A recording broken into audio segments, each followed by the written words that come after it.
Halo, selamat datang di acara webinar pada hari ini. Selamat datang dan terima kasih sudah menyempatkan waktunya untuk mengikuti webinar pada pagi hari ini yang akan fokus membahas tentang bagaimana cara untuk membuat corporate mapping. Nah, mungkin ada beberapa dari peserta ya yang itu masih belum mengenal apa itu corporate mapping. Jadi di dalam corporate mapping itu kita mampu melakukan pemetaan di mana posisi perusahaan saat ini. Tentunya kita bisa melihat lokasi dari induk perusahaan. Kalau itu kita bicara holding, lalu kita juga bisa melihat di mana posisi anak-anak perusahaan atau bahkan juga cucu-cucu perusahaan. Sehingga nanti ketika setelah dilakukan mapping, kita bisa memberikan treatment yang berbeda-beda. Tentunya sesuai dengan kapasitas atau kapabilitas dari masing-masing entitas perusahaan gitu. Nah, saya Muhammad Badawi sebagai academician consultant dan juga professional strategic planner yang sudah sering memberikan layanan terkait penyusunan corporate plan, penyusunan roadmap begitu ya, serta beberapa pendampingan di dalam penyusunan perencanaan organisasi baik profit dan non profit. Pada pagi hari ini kita akan fokus bagaimana melakukan pemetaan posisi perusahaan. Nah, sebelum kita mulai, saya mau share screen ya terkait materi pada pagi hari ini. Nah, oke. Nah, pada pagi hari ini kita akan fokus bagaimana pemetaan posisi perusahaan. Nah, kita melihat banyak beberapa klien saya, beberapa partner itu punya kendala ketika mereka mau melakukan ekspansi ya. Ketika mereka mau melakukan pengembangan, itu ada banyak yang harus dilakukan. Salah satunya adalah memetakan mana entitas yang itu diperlakukan misalnya fokus pada market penetration misalnya, atau di anak perusahaan yang lain yang fokus kepada bagaimana melakukan brand awareness. Nah, tentunya treatment-treatment yang kita berikan itu harus disesuaikan dengan posisi atau kondisi perusahaan saat itu. Tidak bisa kita memberikan satu pola atau satu treatment yang sama untuk semua perusahaan dalam satu holding. Karena apa?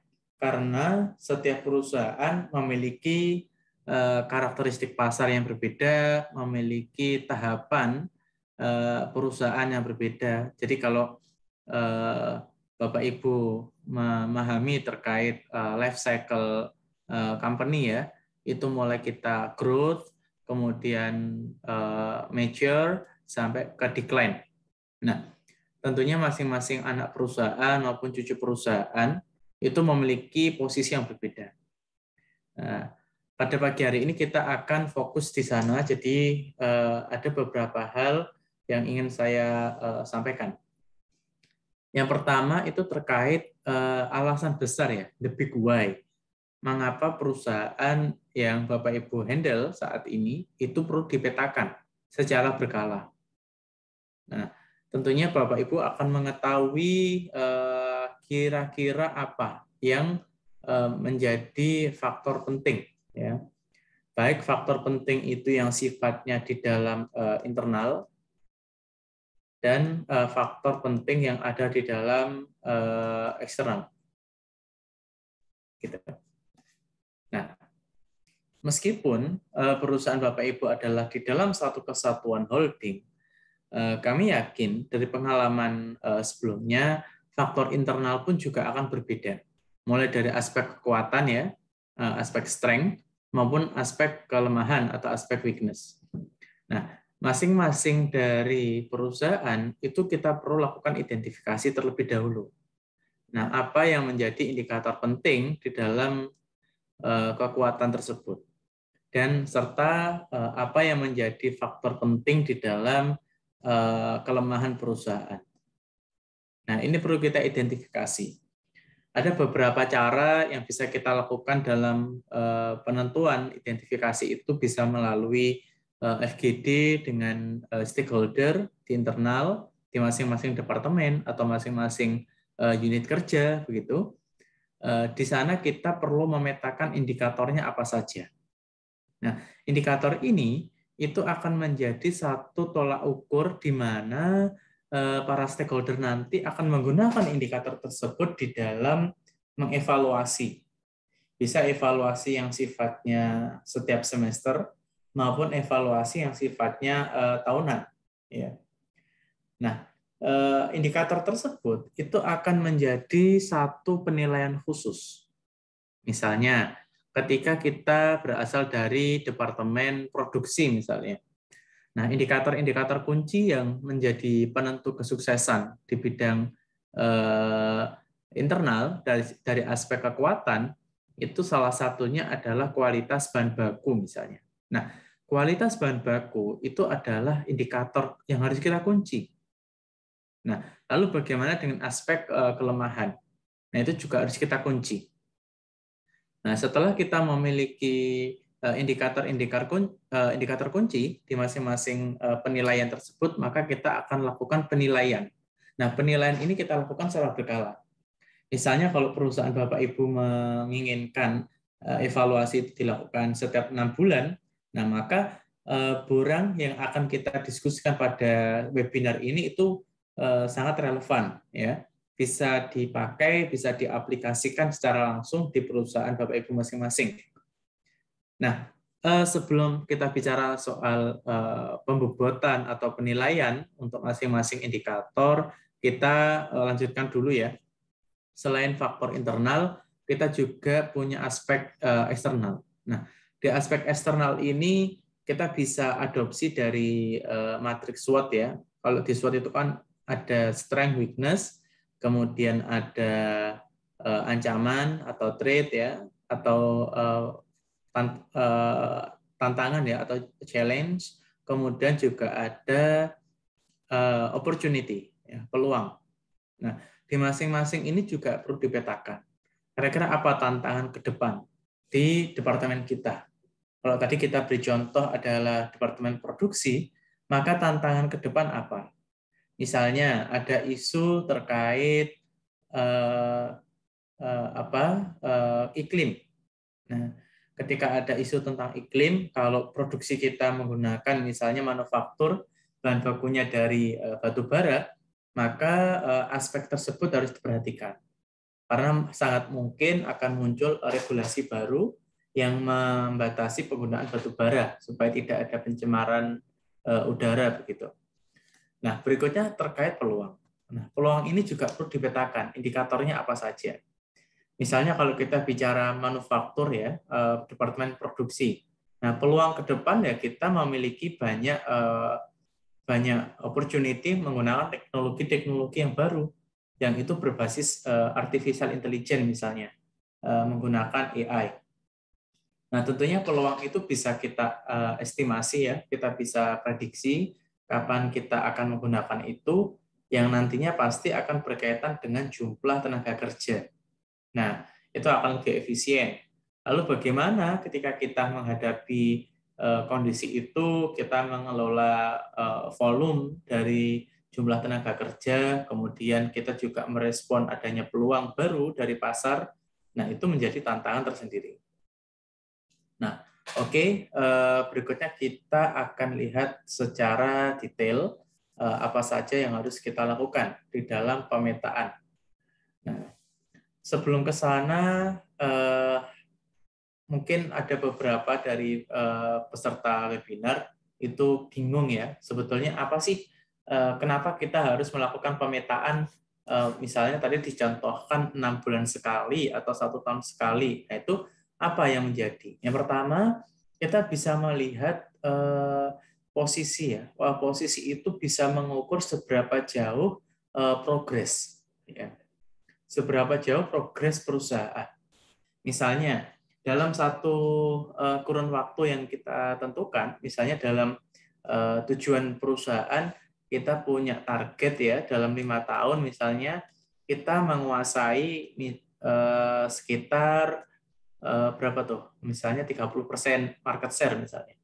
Nah, ternyata saat ini kita sudah di tahun ketiga misalnya ya. Kita di tahun ketiga, kita hanya bisa mengakuisisi persentase pasar itu hanya misalnya 10%. Nah, pada yang sama kita masih punya waktu hanya 2 tahun untuk mengejar ketertinggalan kita yang ditargetkan dalam target perusahaan di 5 tahun nanti mencapai 30%. Tentunya kita masih punya porsi sekitar 60% ya. Jadi ada sekitar 20% dari 30 yang belum kita raih ya. Nah, tentunya kita harus mempercepat kinerja perusahaan, kita harus lebih cepat meningkatkan kecepatan di dalam perusahaan. Nah, itu salah satu manfaat ya, alasan kenapa kita harus melakukan pemetaan. Nah, yang berikutnya selain bermanfaat di dalam melihat seberapa jauh progres yang bisa kita hasilkan dalam kurun waktu yang sudah ditentukan, kita juga bisa melakukan evaluasi. Nah, evaluasi. Dari evaluasi itu kita akan menemukan kira-kira apa penyebabnya, ya. Apa penyebabnya perusahaan ini hanya mencapai 10% dalam 3 tahun. Nah, selain itu kita juga bisa melakukan perbaikan. Ya. Kita bisa melakukan perbaikan sistem, kita bisa melakukan perbaikan terkait people, dan juga perbaikan dari tentunya struktur cost ya, struktur biaya, apakah nanti mekanisme atau kebijakan keuangan dalam perusahaan kita itu sudah inline dengan arah perusahaan.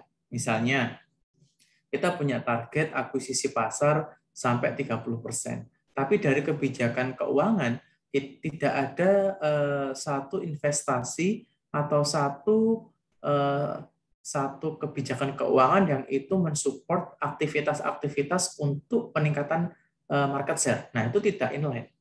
Nah, oleh karena itu ketika kita bisa melakukan proses evaluasi, nah, perbaikan-perbaikan itu bisa kita lakukan secara periodik ya, bisa setiap tahun seperti itu. Dan berikutnya adalah kita bisa menemukan rencana aksi, ya, action plan. Action plan karena tadi contohnya kita masih punya waktu 2 tahun. Nah, bagaimana action plan kita di dalam 2 tahun tersisa itu untuk mengejar 20% yang belum kita capai. Nah, di dalam action plan ini tentunya akan muncul beberapa resiko, ya. Akan ada muncul beberapa resiko yang akan terjadi.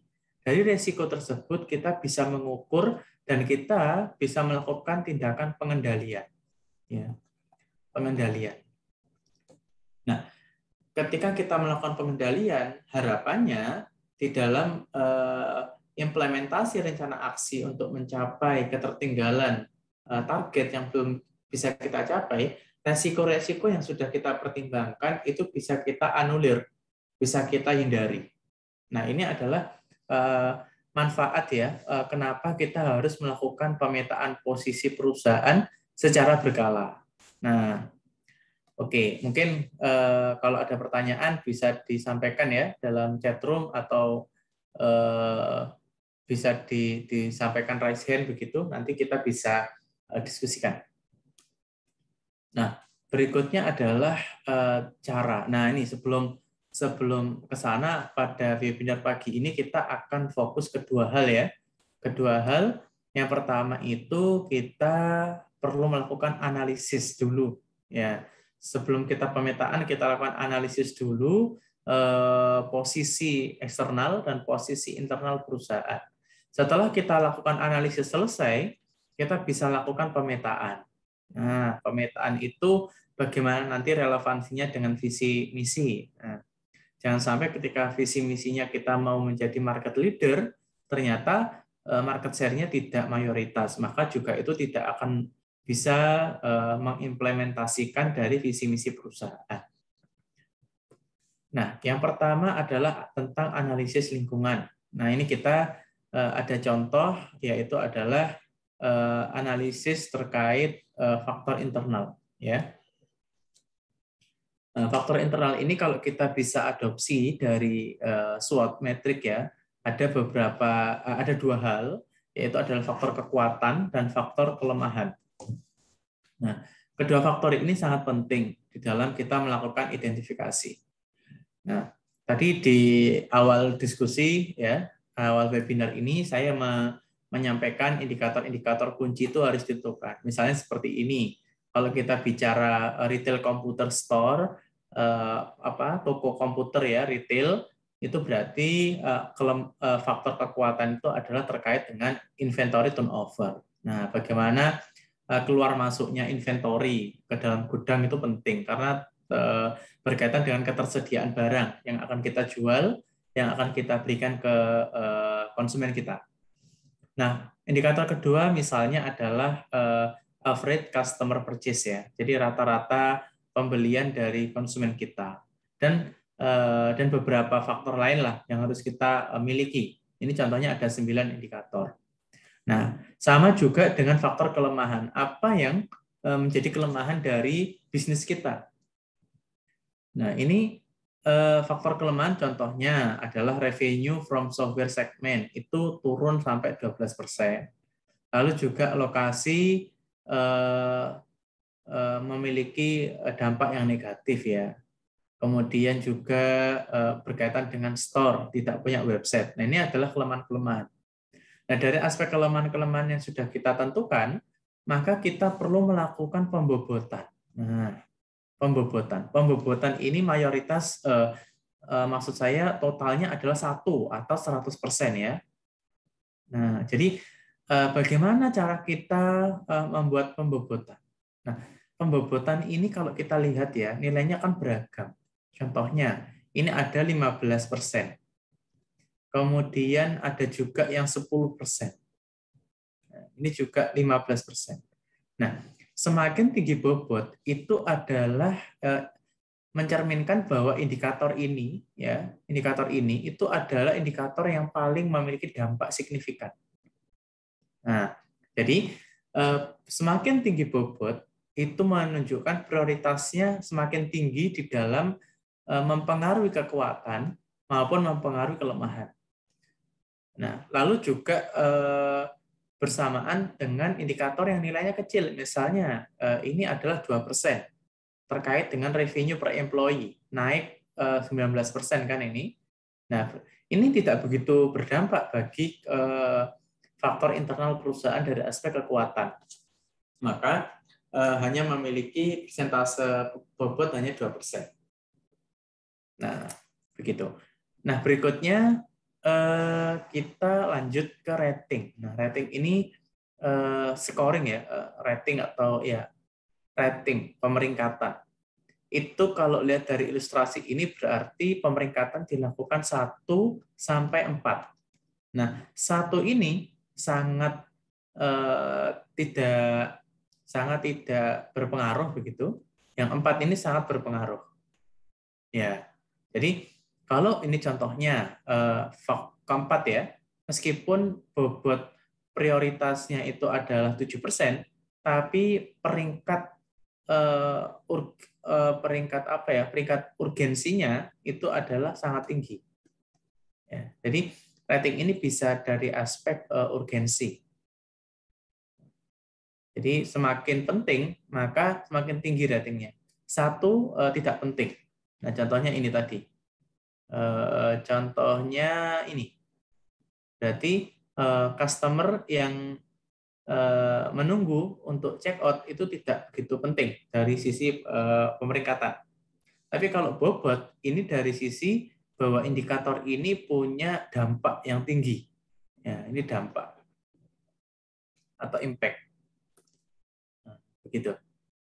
Nah, ketika kita sudah memiliki nilai bobot maupun rating, ya, kita akan kalikan. Nah, di sini.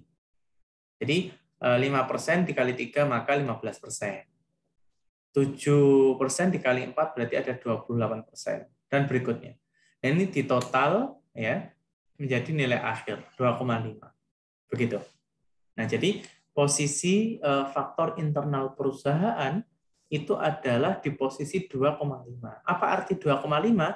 Nah, nanti akan kita pakai ke pembahasan berikutnya di dalam pemetaan. Nah, kita fokus dulu di analisa dulu ya. Nah, ini kita kunci. Nanti kita pakai angka ini ke proses kedua, yaitu proses pemetaan. 2,5. Nah, pertanyaannya begini. Kalau perusahaan saya misalnya punya 2 anak perusahaan, dan masing-masing anak perusahaan itu punya 2 anak perusahaan juga. Berarti ada ini perusahaan induk ya. Ini perusahaan induk punya 2 anak perusahaan. B dan C ya. Jadi ini PTA, ini PTB, ini PTC. Nah, masing-masing anak perusahaan itu juga punya anak lagi, berarti cucunya dari PTA. Nah, ada 2 PT, D sama PTE. Nah, kalau kita ingin melihat posisi, ya, melihat posisi masing-masing perusahaan ini, maka kita harus melakukan analisis serupa ini untuk masing-masing perusahaan ini.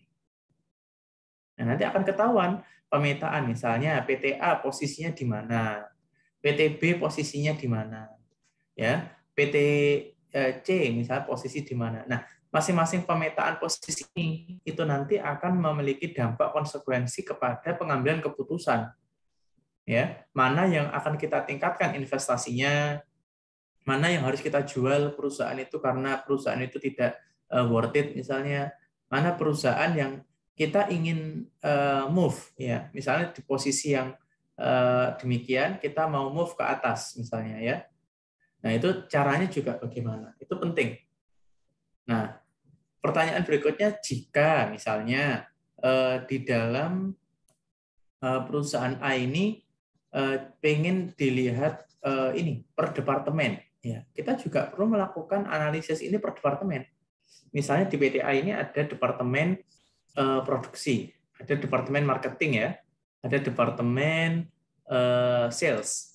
Nah, masing-masing departemen ini kalau kita ingin tahu posisi kekuatannya atau posisinya dari aspek internal, maka kita juga perlu melakukan matrik ini, pengisian matrik ini untuk masing-masing departemen ini. Nah, sehingga nanti PTA akan tahu masing-masing departemen ini posisinya seperti apa. Nah, kita lanjut berikutnya ke faktor eksternal. Nah, kalau tadi di faktor internal kita fokus kepada kekuatan dan kelemahan perusahaan, ya, karena kita menggunakan framework dari SWOT sebagai dasarnya. Lalu untuk faktor eksternal, ya, kita menggunakan 2 dimensi, yaitu adalah peluang yang akan kita hadapi sama ancaman yang akan kita hadapi dari aspek eksternal. Nah, misalnya kalau kita bicara ini perusahaan teater ya, sinema, X1 misalnya, kalau di Indonesia ya, atau IMAX misalnya. Nah, itu beberapa peluang yang akan muncul, misalnya ini kompetitor yang saat ini hadir misalnya, atau juga unemployment rate ya, itu turun. Jadi kalau pengangguran turun, otomatis akan banyak yang bekerja.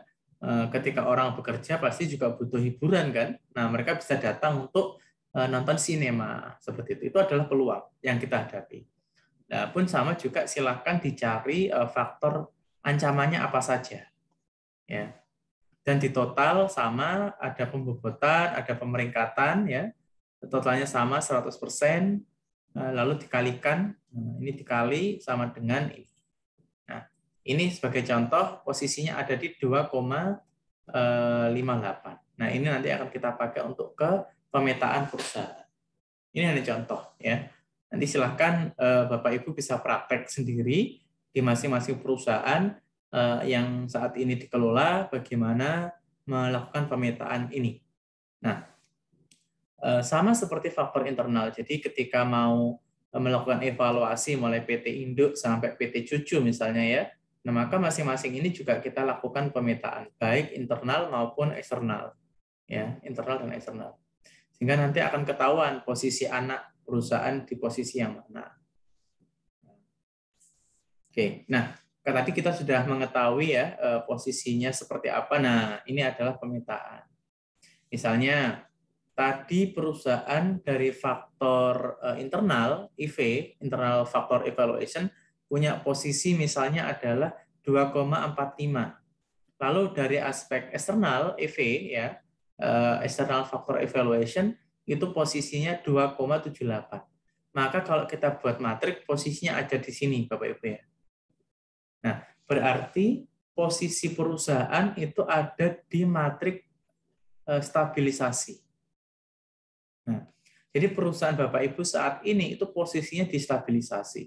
Nah, sekarang kita harus lihat dari visi misi perusahaan ya. Dari visi, dari misi, dan dari target. Apakah posisi perusahaan yang ada di dalam stabilisasi ini sudah relevan dengan visi misi dan target perusahaan? Ya. Kalau posisi stabilisasi ini sudah relevan, maka ya tidak perlu dirubah. Jadi posisi stabilisasi ini salah satu rekomendasi strateginya adalah melakukan market penetration. Nah, jadi bagaimana meningkatkan terus porsi market share. Lalu juga ada product development. Nah, jadi produk yang sudah ada ini dikembangkan terus. Apakah membuat satu diversifikasi produk yang beragam. Misalnya kalau kita lihat produk yang beragam itu yang mass produk ya, itu seperti Indomie. Nah, Indomie itu ada Indomie goreng sebagai market leader-nya. Nah, lalu dari Indomie goreng itu mereka melakukan diversifikasi sampai ke macam-macam makanan daerah ya, mulai yang ini mie goreng Aceh misalnya. Kemudian juga ada waktu itu soto itu dikembangkan jadi soto Lamongan. Kemudian juga ada yang lagi hype ya, itu ayam geprek misalnya. Nah, itu adalah product development. Tapi pertanyaannya bagaimana kalau posisi sekarang itu tidak sesuai dengan visi misi atau target perusahaan? Harusnya itu posisinya ada di pertumbuhan ya, di sini atau di sini atau di sini. Maka kita harus lakukan shifting strategi ya. Kita harus mendorong perusahaan ke sini atau ke sini ya, atau yang paling radikal ke sini. Nah, oke, kita pilih yang rasional aja, yang tidak radikal ya. Kita buang yang pilihan radikal ini. Kita ada dua opsi. Apakah perusahaan itu kita dorong ke matrik 2? Berarti kalau kita dorong ke matrik 2, kita harus meningkatkan faktor internal kita. Jadi kekuatannya kita tingkatkan, ya, kekuatan kita tingkatkan, dan kita moderasi faktor kelemahannya supaya tidak begitu mengganggu bagi perusahaan. Itu kalau kita mau mendorong di sini. Nah, dengan tetap memperhatikan faktor eksternal yang sudah kita tentukan tadi. Tapi kalau perusahaan itu kita harapkan kita move menuju matrik yang keempat, berarti kita harus segera mungkin merespon faktor opportunity dan bisa menghindari faktor ancaman. Nah, dengan menggunakan faktor kekuatan dan kelemahan yang sudah ada di perusahaan. Nah, ini yang paling rasional untuk dilakukan. Jadi bergantian. Apakah fokus dulu melakukan perbaikan internal, ya berarti nanti shifting ke matrik 2, atau kita fokus kepada faktor eksternal kita. Peluang-peluang yang ada itu kita optimalkan betul dengan resource yang sudah kita miliki. Berarti nanti kita dorong ke faktor keempat. Nah, kurang lebih begitu Bapak Ibu semuanya, cara ya bagaimana kita melakukan pemetaan perusahaan ya. Nah, tadi kan kita diskusi bagaimana kalau kita punya perusahaan induk ya, perusahaan A induk, kemudian kita ada dua anak perusahaan, B dan C, B juga punya dua anak perusahaan atau cucunya si A, ini ada D dan E. Nah, anggaplah seperti ini, ada A sampai E. Maka setelah kita lakukan analisis di materi sebelumnya tadi, di slide sebelumnya, maka kita nanti akan ketahuan, oh ternyata perusahaan induk kita sudah di posisi ini. Oh ternyata anak perusahaan ada di posisi ini misalnya, atau juga di posisi ini misalnya ya. Lalu bagaimana dengan cucu perusahaan? Nah, ada di posisi misalnya di sini, lalu di sini. Nah, karena posisi baik induk perusahaan, anak perusahaan, dan cucu perusahaan berbeda-beda, maka treatment-nya pun juga harus berbeda. Demikian. Nah, ini menjadi tantangan nih. Misalnya, kalau ada anak perusahaan dan cucu perusahaan ya di posisi divestasi. Nah, bagaimana yang harus kita lakukan? Nah, kita harus salah satunya adalah kita harus menjual ya. Misalnya, cucu perusahaan E ini ada di posisi divestasi. Ya udahlah, kita jual aja perusahaan ini supaya kita dapat fresh money. Fresh money itu kita bisa gunakan untuk pengembangan cucu perusahaan D. Nah, D ini bisa kita push karena kita punya dana dari penjualan PT yang E untuk kita dorong supaya masuk ke materi kedua, misalnya kayak gitu. Nah, jadi ini adalah alternatif ya, alternatif yang bisa diambil oleh para praktisi di dalam mengelola holding company. Nah, jadi pertimbangan-pertimbangan untuk menjual perusahaan atau merubah arah perusahaan itu sangat mungkin. Karena kondisi yang dinamis saat ini itu menuntut Bapak Ibu untuk selalu waspada, selalu adaptif di dalam merespon perubahan yang ada di lingkungan. Nah, kurang lebih demikian ya materi dari saya dalam webinar pada pagi hari ini. Silahkan apabila ada pertanyaan atau bisa misalnya nanti ada hal-hal yang ingin dikonsultasikan atau perlu didampingi, silakan bisa WA saya, kontak saya, atau juga email saya itu. Ini WA saya yang di samping saya ini. Baik, kita lanjut ke sesi diskusi pada pagi hari ini. Silakan bagi Bapak Ibu yang bertanya, ini juga sudah ada di beberapa kolom komentar, akan saya tanggapi satu persatu. Ya, terima kasih atas pemaparan saya akhiri. Kita lanjut ke sesi diskusi.